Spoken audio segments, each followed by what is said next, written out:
At the end of the day, it doesn't matter what we do. It's about who and what we become in that process.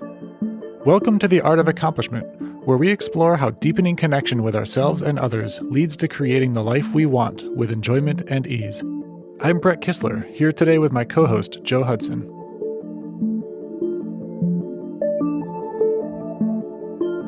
Okay, welcome to the show, everybody. Today, I'm really excited about our guest. Today's guest is Aaron Taylor. Aaron played professional football as an offensive guard for the Green Bay Packers and the San Diego Chargers, playing in 2 Super Bowls, and in one of them, they won. He is inducted into the College Football Hall of Fame and is now a speaker on teamwork and performance. And there's a bunch of other things I saw on Wikipedia about you. There's like a teamwork award that you founded. I'm also familiar that you work with Mankind Project and you do a lot of other work in self-development and personal development. Anything that you'd like to add? Won the spelling bee in 4th grade. That's often overlooked, but one of the crown jewels of my achievement catalog. Wonderful, wonderful. Awesome. We've been talking a little bit over the past couple of years, just every now and then we just sort of have a catch up after having met. And last time we talked about a week ago when we were kind of planning this podcast, you had said a phrase about your journey that I really loved, which was feel your way to freedom.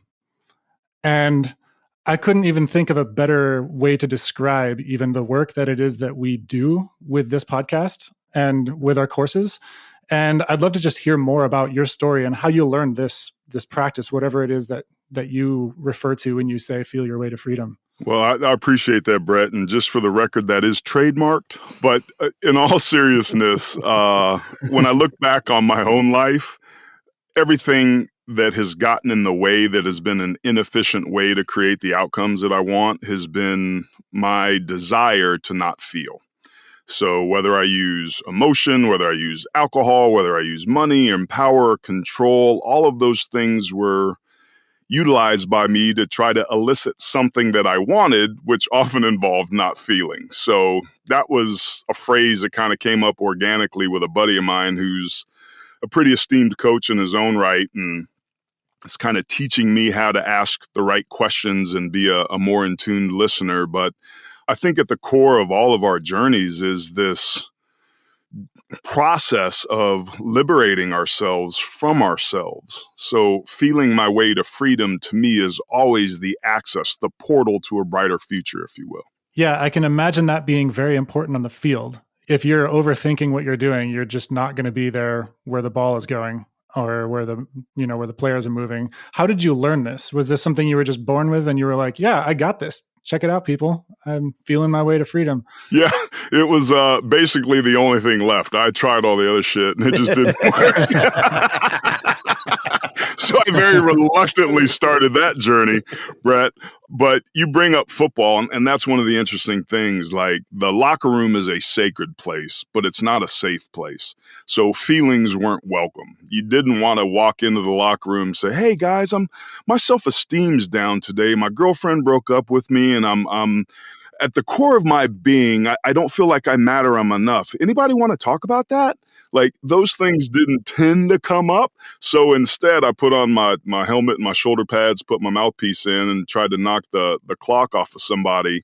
And that was the way that I got to release a lot of my emotion. And I think for me and a lot of us, you work hard, you play hard. So alcohol was my ism of choice, and I took part in those libations liberally. And as it turns out, I was allergic. Every time I drank, I broke out in rashes of very bad judgment. So I had to hang those cleats up about 20 years ago. But again, this whole notion of doing this thing that I felt like I was born to do, but feeling like a fraud the entire time. Somebody recently asked me when I felt most self-confident. And I'm in the College Football Hall of Fame. I've won a Super Bowl. I won the Lombardi in college as the most outstanding offensive lineman. But football, I never felt confident, ever.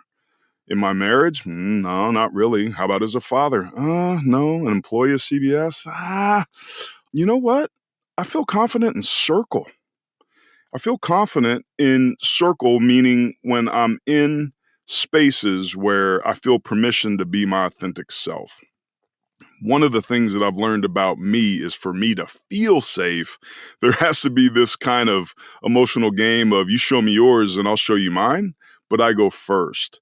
And what I'm finding is when I can share and express who I am fully, that there's nothing to hide.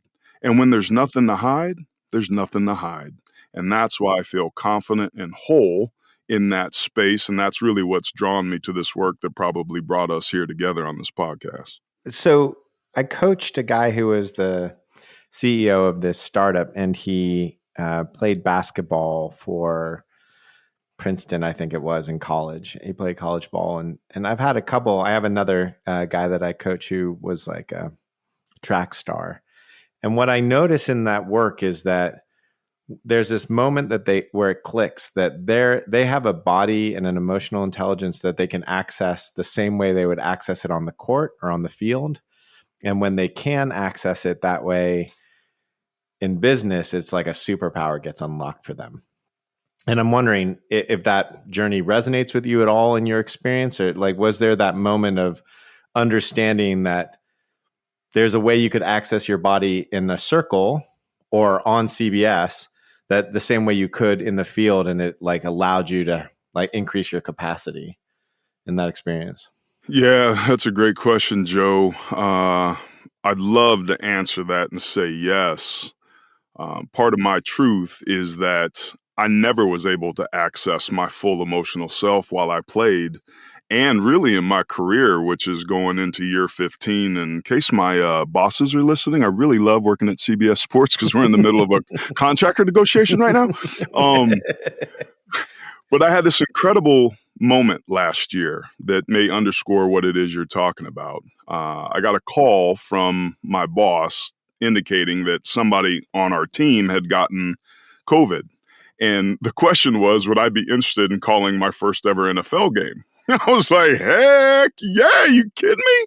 So I was so excited about the opportunity. I ran downstairs and told my wife. She screamed, gave me this big hug, like this is the opportunity everybody in our business wants. And here it was in my lap. I was getting my shot.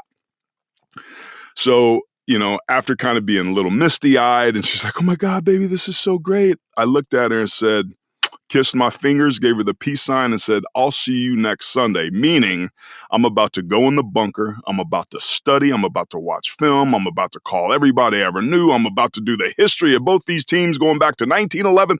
And it was like all of this research. And that's kind of part of my makeup is I'm over-prepared guy, which creates anxiety.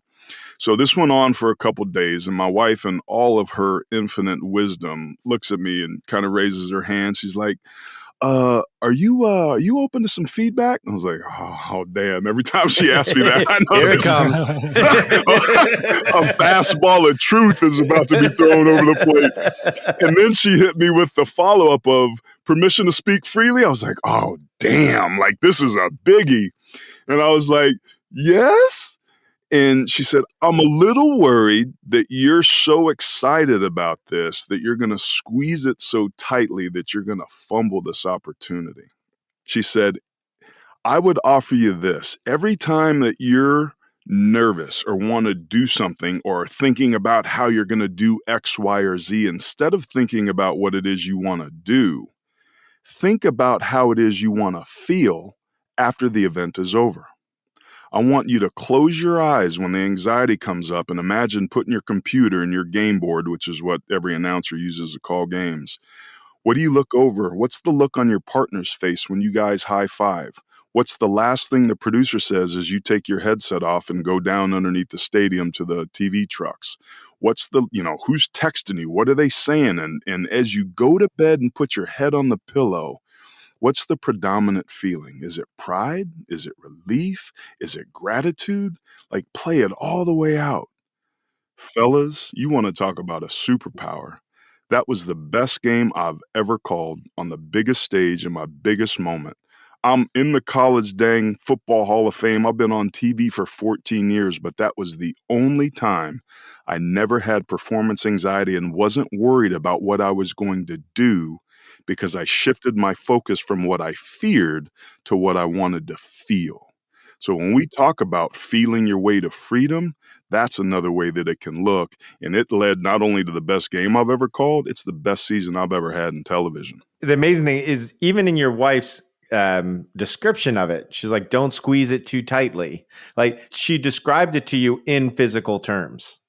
She literally was just like, you might fumble. It's like the whole thing was like, you could feel it in your, like when you were describing your wife's words to me, I'm like, oh, I can feel that in my body. She was talking to your body. It's pretty cool. Yeah, she's a pretty accomplished athlete in her own right, a 2-time Olympian in beach volleyball.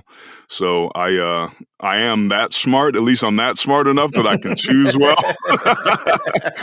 That's the best spectator sport ever. I just want to throw that in there. So she understands what being a good teammate's like. She understands what pressures feels like being on the Olympic stage and growing up in communist Bulgaria and having that be the only avenue, the only way out is through sports and all the pressure that she felt. So I really appreciated that and talk about it a lot because it really was a defining moment in my life. And God dang, I wish I had known that at 18.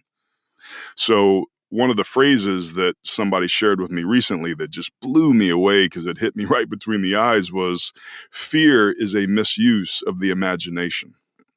So the flip side of that is what I did. I focused on how I wanted to feel and the positive outcome. And to my brain, it didn't know the difference. And all of a sudden it starts dropping dopamine and oxytocin and all these feel-good chemicals. And my experience was different. So how that translated on game day when it mattered was I wasn't worried about what the words I was going to say during the open or how I was going to telestrate or who the people I wanted to put in my telestrator tool that I think were going to be there that has this cool effect that I like. I didn't get caught up in all that. I was present. And to me, presence is the portal to a better outcome and reality. And that's what focusing on my feelings afterward allowed me to do in the moment because there was no downside as far as I was aware. It sounds like what was happening there is that your fear was like transmuting into excitement. You weren't focusing on the things you were afraid of in a way that was stuck. The fears might be there, but you continued to intend towards what you wanted.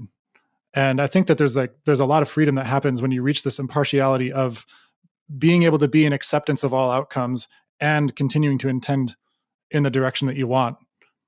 And with that maximum freedom in both of those directions, then you have full freedom to be authentically yourself and, call the shots exactly as they're coming to mind, as you did. One of my best friends from my NFL days is Guy Roman Fortin. He was my center here in San Diego with the Chargers, and he was a Christian and a born-again Christian, but he was a very approachable Christian, right? It wasn't thrown in your face. It was a faith of attraction rather than promotion. He had little baby curses that he would throw in there, but he was a super funny storyteller. And we were room dogs, which meant on the road, we would room together the night before the game. Everybody would pair up. And since we played next to each other, we could talk strategy. But, as you would expect, it often got a little deeper at times. And let's just say that I wasn't very Christian-like at 25, 26, 27 years old, but I was Christian curious and I was faith curious because Roman had something that resonated with me. There was an underlying confidence and joy, I think, that I saw in him that I didn't necessarily feel myself. So I asked him about it and how he could have such faith. And he said, man, AT, he's like, imagine playing a football game that you're going to win no matter what. But the score at the end of the first half is 58-0 and you're losing. He said, but for a fact that at the end of the game, you somehow win. He said, what's your demeanor going to be like at halftime? Are you throwing your helmet? Are you super sullen? Are you excited? You thinking, holy shit, how are we going to pull this off? Like, we win this deal? Like, oh my God, I can't wait to see how this thing plays itself out. He said, that's what my faith is. He said, for me, I know I win the game at the end of the day, so I don't ever care what the score is. So it reminds me of the thing I've heard Joe say before, which is when someone's stuck in a question or stuck in like a binary, what do I do, this or that? A question I've heard Joe ask is, what would you do if you knew you'd be happy either way? From that place, how do you actually approach your problems? If you don't make them responsible for your happiness, if you don't make the outcome responsible for your joy. Yeah, it's challenging. I have a question for you. So I don't know where you are in the still Christian curious or that whole thing, but how does faith register with you now? Like, so the deeper part of that question for me is that there's a lot of folks out there who believe that faith is something for the religious. And my experience is that you can have a deep faith without without being religious. And so I'm wondering how faith interacts with your system now. What does that mean to you today, and how has it grown since that time? Hearing that story in the hotel room. Yeah, well, I'll answer that question with another story that I heard in the rooms of recovery about a guy goes to the circus and he looks up and he sees the guy on the high wire, and he sees them up there and he's walking across and he's got the big stick. And he makes it across. He believes that he's going to be able to make it because this is a traveling circus. And if it was really that dangerous, they probably wouldn't let him do it because they'd have to keep going through these guys. So, but then the guy comes out and he's got a wheelbarrow and he's got, like sacks of sand and he's pushing this thing across and it's a little bit more hairy. But the guy still believes in the audience that this high wire walker is going to be able to make it from one end to the other. He said, faith, though, is getting out of the stands, climbing up the ladder and getting inside the wheelbarrow. And that's a whole lot easier to talk about than it is to do.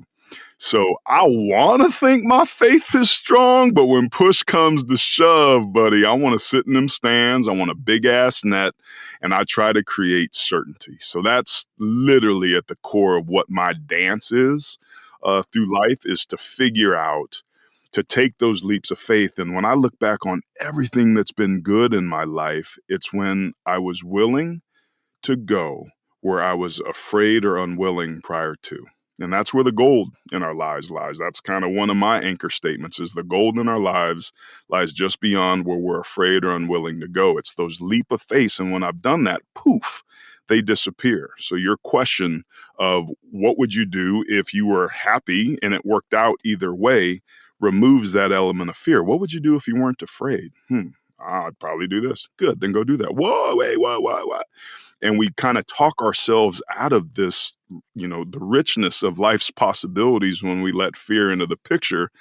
But that's the game. And it's the game, I believe, for all of us in our own ways, with our own actors, our own sets, our own time periods, our own wardrobes. It all looks different, but it's all the same deal. So that leads me to a second question. There are moments where I have done that. I've gotten in the wheelbarrow and then fallen. And, only to find out that the destruction that happens is a destruction of a part of myself that can be destroyed, leaving me with the part of myself that can't be destroyed. Meaning, yeah, maybe it hurts. Maybe it sucks. Maybe it sucks for a good long while. But at the end of the day, I'm refined. I'm purified is not the right word, but refined. It's like there's a part of me that wasn't real that's lost. And I'm wondering if you have a story like that where you had the faith, the idea was going to go one way, it went disastrously wrong, but at the end of the day, you are better for it. Like the faith still was a good bet, even though there was a bump or two on the way. Yeah, man. That false self, like I've been going through this phase where I've the idea of myself, like what's that phrase? Narcissists don't fall in love with themselves; they fall in love with the idea of themselves. Like love that one. That's good. That's good. So the idea of myself has been meeting my actual self on a profound level over the last couple of weeks, and it's not going so well. It's like a blind date from hell in certain respects. I think part of my origin story, right, is parents divorced at 2. I get sent back to Indiana to live with my father and his family. While there, an older adult male family member molests me. There's some physical abuse that takes place. I come back to California. My dad's supposed to show up one day and doesn't. So that's kind of the wounding that happened to me early on. Then we moved every 2 years. So I was always a new kid in school. Just for shits and giggles, I'm biracial, so never felt white enough. It never felt black enough. Always felt too black, always felt too white, and never really knew where I fit in. But dad was the critical piece for me. And I used to fantasize about whether or not if he was around, he could teach me to fight and to make birdhouses and to use power tools and do all the dad stuff and fish.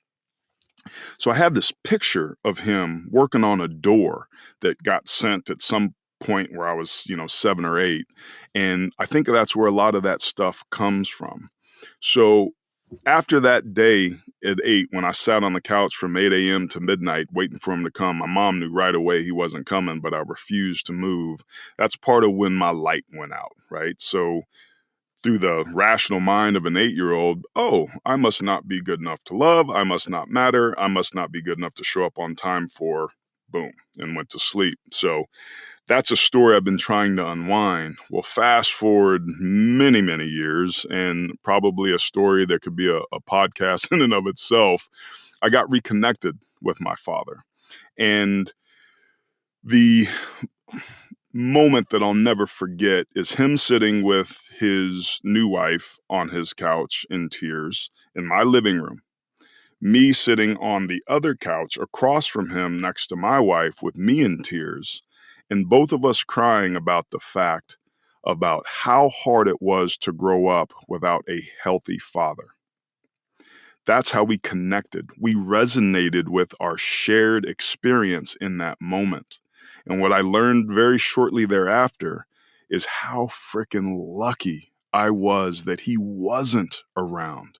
He was admittedly, in his own words, a disaster at that time when I wanted him to be there and that my life would be so different if just my dad would be there.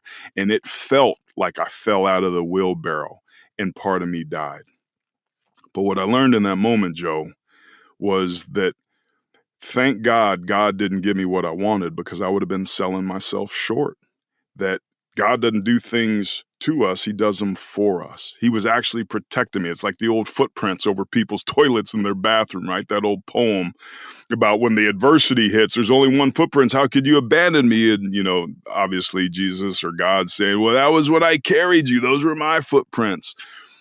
That's what my relationship with faith is that when I get what I want, I'm selling myself short. It's been the adversity. It's been the strife. It's been the challenge. It's been the loss where I've grown the most. And on the other side of that is this almost infinite amount of possibility. And that's why I'm drawn to the things that I'm afraid to do, because I kind of know that behind there's some riches that are just waiting to be unearthed.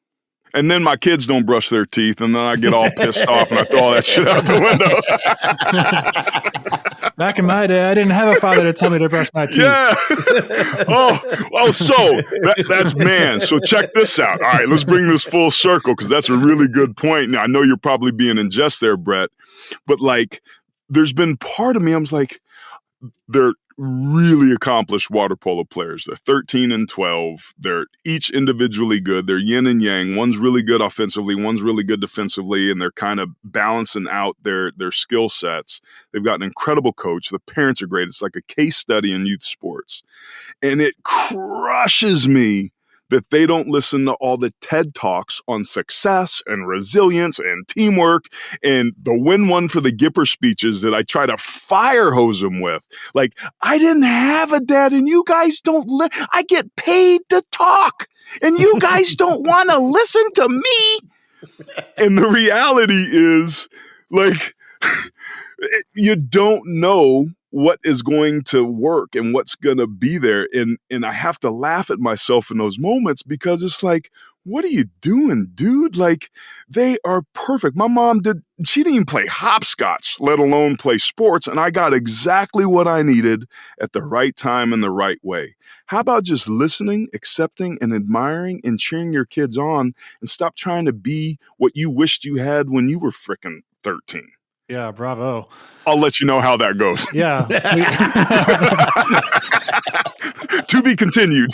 Yeah, we're going to do an update podcast in oh my God. 6 months, 16 years maybe.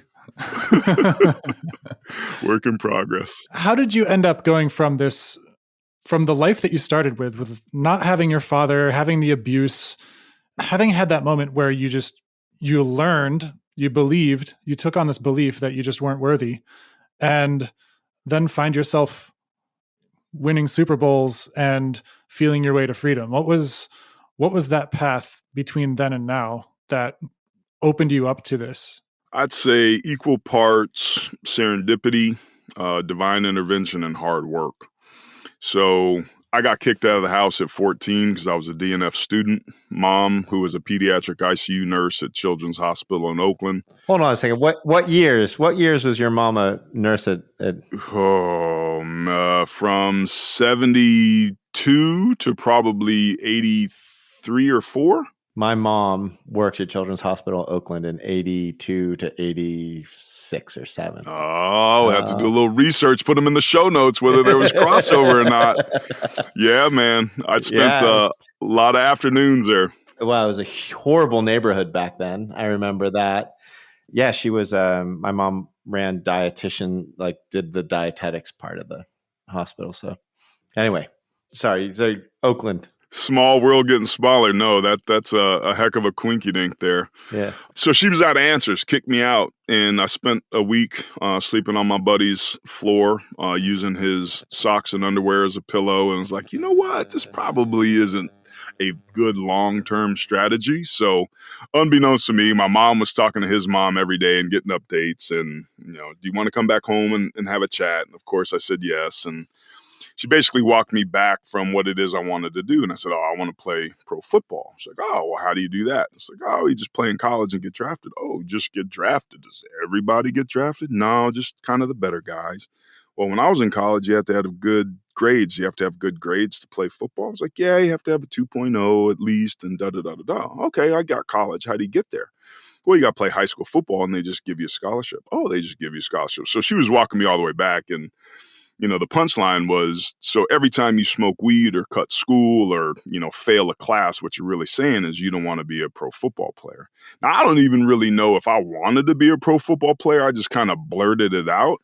But what I did get in that moment was the connection between my choices, actions, and consequences, that who and what I wanted to become was being directly impacted by my actions in the moment.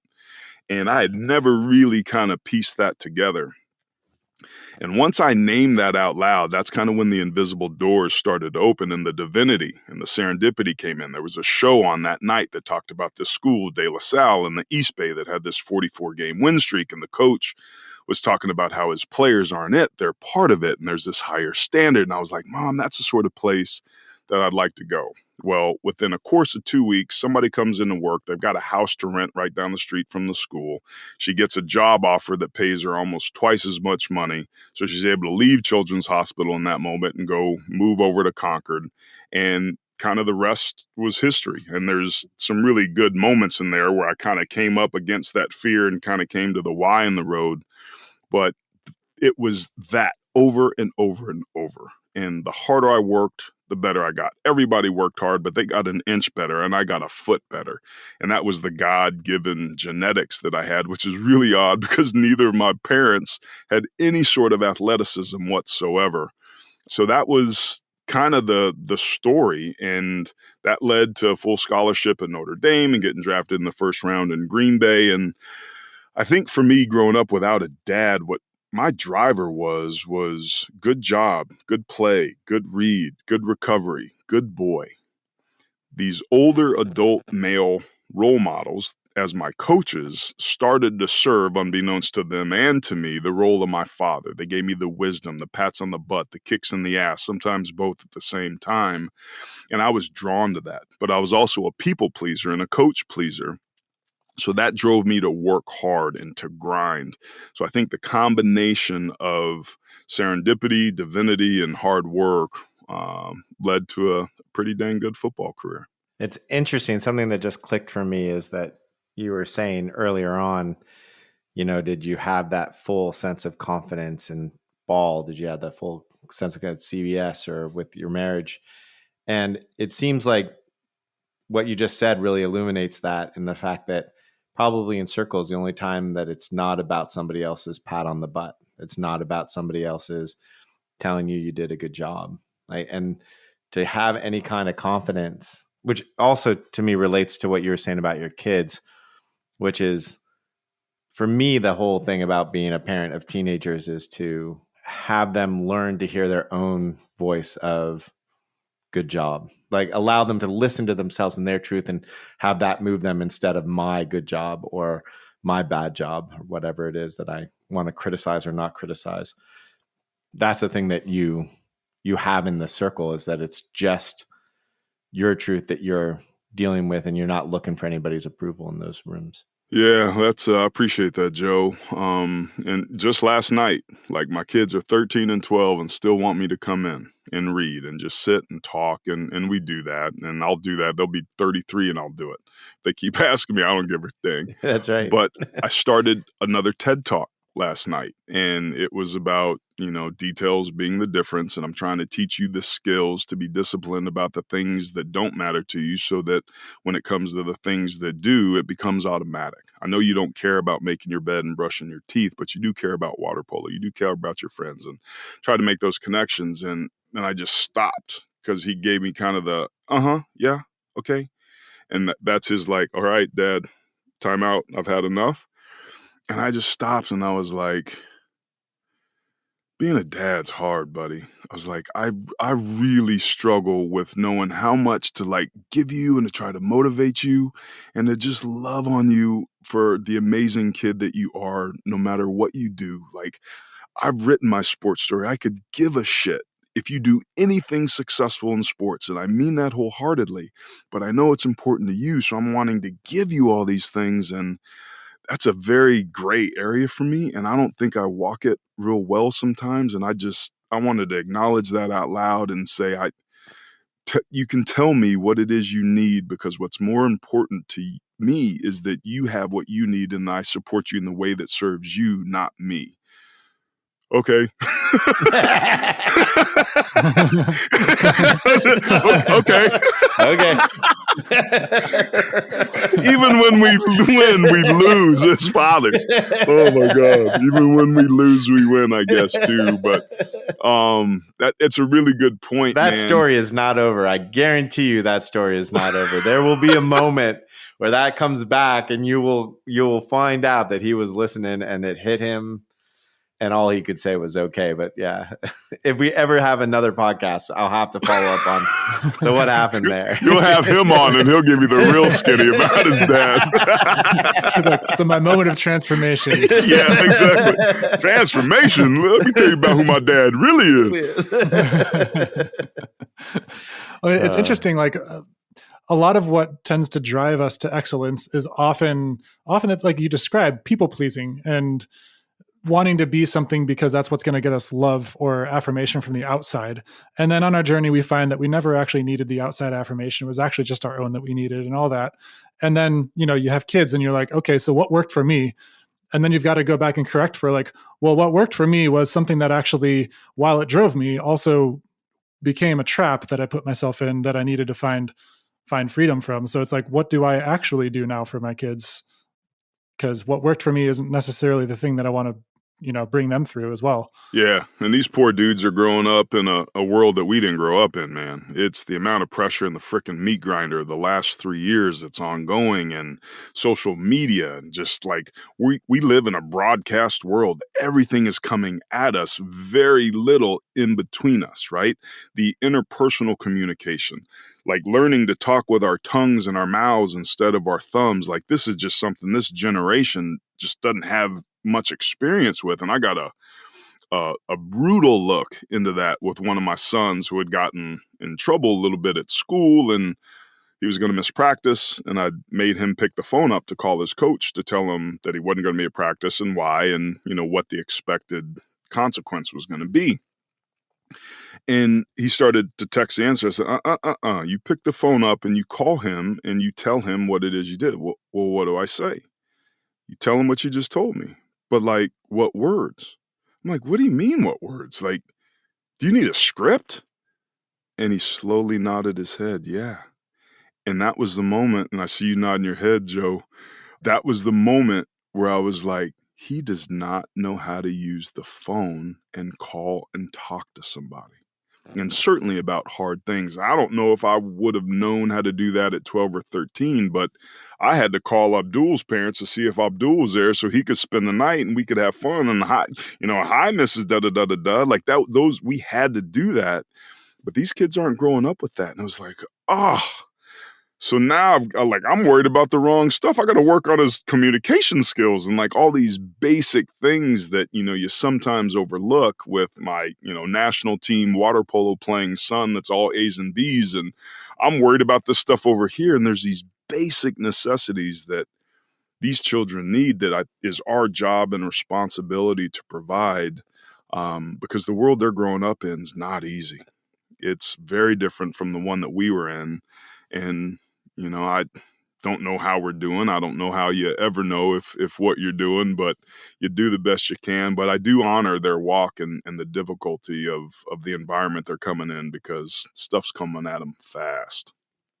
Damn, silence. I love it. I mean, I'm here trying to relate. I don't have any kids. I'm like, yeah, I'm still trying to raise myself. The world just keeps changing every minute. I can't even imagine trying to, show, unfilter this world for a child right now. But I see people do it. My eldest was really found herself naturally gravitating towards meditation when she was younger. And so she asked if she could do a silent retreat with me. And so I said yes. But then nobody would take a 9-year-old for a silent meditation in this country. But we found a place and we did like this 3-day thing. And she was so happy at the end of it. And it was just like, it was so her scene. And about like 3 months later, I was like, hey, so what do you think about meditation? Like, what's going on? She goes, I really like it, but I can't do that again for a while. And I was like, oh, really? What? Why not? She's like, it makes me too different than my peers. I can't relate to them, and I need to be able to relate to them to manage. She didn't say it like that, but that was the deal. And recently she's been interested in going back into that world again. But it's just this interesting thing of like teenagers and all of us on some level are negotiating our own development and what the world, the environment that we're given.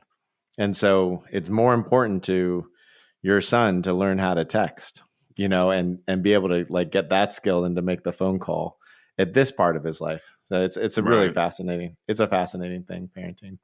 Oh man, it's been the toughest and most rewarding job I've ever done. Yeah. Like playing football was a layup compared to this. I'll tell you that. Good Lord. Okay, so I got to tell you the story so at the end of the silent retreat, I looked at my daughter and I'm like, what was your favorite thing about it? She goes, I think it was it was the fact that you couldn't tell me what to do for 3.5 days. Wait, you didn't install a voice in her head? I was like, yeah, fair. Fair enough. And I'll say this, Joe, that to me is a little peek into the job that you are doing as a parent, because she felt empowered and had the capacity to share her truth about what she felt with this big, meaningful person in her life. And if she could do that with you, she'll be able to do that with boyfriends and bosses and her community. That's is again, sometimes when we lose, we win as fathers. We laughed. Yeah, absolutely. Thank you for seeing that. I want to flip this a little bit. The art of accomplishment. Somebody asked me once or recently about my definition for success, and I didn't really know if I had one. So my question to both of you is, what's the relationship in the context from which this podcast arose between accomplishment and success? A thing that comes up for me is just if you live your life as art and not as something that's something to get right or wrong and high pressure, then what do you end up accomplishing? And then accomplishment being like, what is actually authentic for you? What is most enjoyable for you? And what is most truly what you do in this world? And how do you express? And I see that as being somewhat different from a lot of framings of success or accomplishment. So I kind of like having that twist on it. For me, success is a criteria of accomplishment, meaning that if we're going to accomplish something that's actually something that we, at the end of the day, we're like, of our life, end of the day, we're like, hey, that feels good. Like, I'm proud of that thing. It's not going to be dollars in the bank account or number of cars or anything like that, though that might be part of it. It could be. What it's going to be is something that was deeply aligned with you. And it was how you did it as much as what you did. And so success isn't the end. Like, I think a lot of people think that success is the end goal. To me, success is just something that has to be met to get to a place of accomplishment. And the how is more important than the what. Yeah, it's interesting. So starting first with you, Brett, and bringing art into it, there's a quote somebody shared once that I love that I'm wondering if it applies here. I feel like it does, but there's no good or bad art. There's art you like and art you don't like, right? It's like art's in the eye of the beholder, like kind of that whole vein of thinking. And with respect to what you shared, Joe, I created a website called Mental Health Best Practices, and it's an agnostic aggregation of all these things that I've used that have helped me on my own journey around my special sort of special. Yeah. And there's a quote on there that I'm going to butcher my own quote, but at the end of the day, it doesn't matter what we do. It's about who and what we become in that process. Yeah. So as I'm in the College Football Hall of Fame and have a Super Bowl ring and a father and an employee and have all these accolades on Wikipedia, don't forget the spelling bee, minus the 4th grade spelling bee. Thank you. I'll make that edit on Wikipedia for you. None of that stuff matters. We haven't talked a story about what that moment was like when you got that. And like, I'm 49, so I'm probably on the back nine, or at least around second base, right? So the first part of my life was about being and doing and having and becoming and getting and amassing. And as around second base, or approach the tee box, if you will, on the back nine, my life is really becoming about what it is I can allow. Like, and that assumption is that everything I need for these last 9 holes is already there. The key is for me to get out of the way. I don't have to make it. I just have to allow it to get out of the way and allow what's already there to come up. And that's a very different but very important distinction on how I'm approaching life now at this age, that was very different from an era that was contrary, but also led to a lot of accomplishment. So that's why I'm kind of interested in this framing and how we think about it. I'm curious about something in this. So my guess is if I was to meet your sons, they're already far more towards the way you're looking at life on the back nine than you were even like 6-7 years ago. You know what I'm saying? I'm saying, like, to some degree, your kids are already allowing it to come to them. They're doing the work, but their attitude, their perspective isn't like, I have to prove myself, as much as it is, oh yeah, I'm letting this come to me. This is me being me, and this is what happens when I'm me. And so that's my question: is how much of that lesson, because you learned it, your kids inherit? Some, I guess we could probably measure it by the amount of flicker when their eyes roll in the back of their head when I talk to them about this stuff. So they've certainly heard it. Yeah. I've certainly modeled how to make an amends perfectly. Like, they've got that down. They're pretty driven right now, which is interesting. And I think part of my... Is that not true for you, though? Because I don't see an ambitious, undriven man. No. When I heard your approach on the back nine, I didn't hear that you lost your ambition. It's different. It's, you got to let go to take control. You got to, hit your knees to finally stand up. It's like this oxymoronical piece that we're talking about. That's my question. I'm going to push here just a little bit. Yeah, good. Isn't that what your kids already kind of get? Man, I'm sure hoping so, buddy. Like, That's the goal. And I think that's why I'm pushing so hard and trying to insert my viewpoint so that they don't, quote, in air quotes, make the same mistakes that I made, and can advance the story from a much earlier age. And I've got to value their walk, right? Never rob a man of his pain or his gold, because both serve him equally well. Like at 14 years old, my mom wasn't like, that's my boy. He's on his way. He's on his way. DNF student. Look at him. Look at him. But I was on my way. And that was a critical and necessary part. So again, maybe my 13 and 12-year-old, who are really accomplished in what it is they do and both very good students, maybe I don't have to worry about them quite as much as my mom may be worried about me, and just do the best I can, trust the process, and let them find their own way down the mountain. I love to snowboard and I love to bomb it. My wife goes really slow. I used to get frustrated with her. We figured out that, hey, let's ride up together. I'm going to bomb it. I'm going to bomb it again, and I'm going to meet you, and then we're going to ride up together. And let her take her own way, pick her own line down the mountain. Don't try to make her do what I want to do, because that's the way I do it. Respect her journey. Yeah. Mm-hmm. I'll share this story with you guys. One of the defining moments in my life was at 15, moved to Concord, entered De La Salle. Mom switched jobs. She quit her job of 20 years, found a new house, like a ton of change. And she was really, really supportive in this process that started to unfold, that involved me playing football at De La Salle High School that had that long win streak. Wait, did you play at the Oakland Coliseum? Oh, yeah. For the finals? NCS, yep. Against Granada. So Granada was my high school. No way. I shit Thanks, you not. guys. Appreciate you. The amazing thing is they all went in there like, yeah, and we're going to lose. You guys were the best back then. Oh, man. We certainly were. I caught it right. So all of that was really close to never becoming, because I had worked out in the summer and we had gotten ready, and it was day one of full pads and practice. So I wake up in the morning, eat breakfast. My mom drops me off. I get dropped off by somebody else's parents at the end of the day. My mom walk into the house.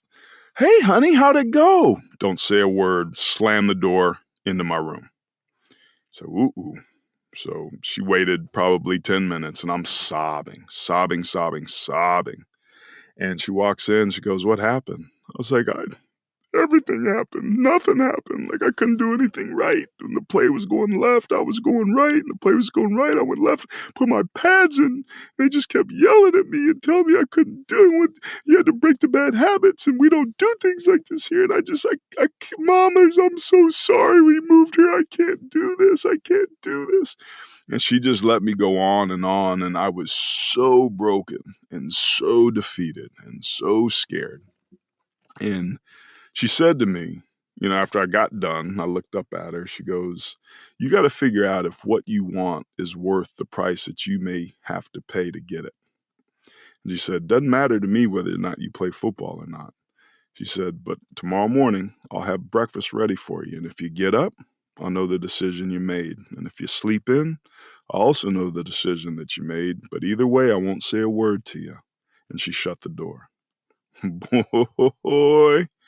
There I was, sitting on the edge of the bed, sobbing in tears with this internal angst of, what was I going to do? How could I go back? There's no way I could endure what I had just endured the previous day again. But somehow, some way, I got up and I went back to practice, and I got my ass chewed again, but I made a block or two. And I went back the next day. Got my ass chewed again, but I made a couple more blocks. And then I made a couple more blocks and a couple more. And as it turned out, I was pretty damn good at football. I just didn't know it yet. And I think about that moment and everything. Every time I tell this story, I get emotional, because everything that came after that was so close to never becoming. And I don't know what it was in me that got me up that next morning, but that resilience, that gift that my higher power has given me somehow, some way, that no matter what, just find a way to show up, to get back up, go to the huddle, get the play, break it, walk to the line of scrimmage, put your hand in the dirt, and give it your all. That's been something that's been given to me. It's one of my superpowers. And that was a time that it was tested. And I think about Notre Dame and the friendships there and the surrogate mom that I met there. My father, Green Bay, the Super Bowl, the financial freedom that's allowed me to do what I do for a living now, to enjoy more freedom, talking about sports on television, meeting my wife, my children, all of that, poof, disappears. And that's why I firmly believe that the gold in our life lies just beyond where we're afraid or unwilling to go. And that was the most impactful and meaningful way that I ever experienced that. And everything that's happened since has been an incredible, incredible gift.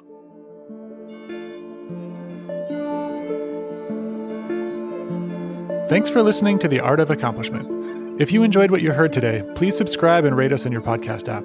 We'd love your feedback, so feel free to send us questions or comments. You can reach out to us, join our newsletter, or check out our courses at artofaccomplishment.com.